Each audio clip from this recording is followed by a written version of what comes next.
How to easily change your Facebook password. Firstly, log into your Facebook account. Once logged in, click on your profile picture located in the top right corner. A drop-down menu will appear, and from there, click on Settings and Privacy. After clicking on Settings and Privacy, a new page will open up. Here, you'll see various settings. Scroll down until you find the Settings option and click on it. In the left-hand menu, look for Account Center and click on it. Then click on Password and Security. This will take you to the Password Settings page. On the Password and Security page, locate and click on the Change Password option. Facebook provides the option to manage multiple accounts.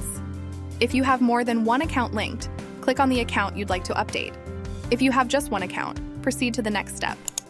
In order to change your password, you need to enter your current password for verification purposes. Type in your current password in the specified field. Now think of a strong and unique password for your Facebook account.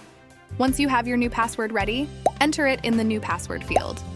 Remember to choose a password that is not easily guessable and contains a mix of letters, numbers, and special characters. Finally, after entering your current and new passwords, click on the Change Password button. Facebook will process the request and inform you once the password change is successful. Before we finish, we would like to hear from you. If there are any specific topics or tutorials you would like us to cover in our future videos, please let us know in the comments section below. Thank you for watching, and we'll see you in the next video.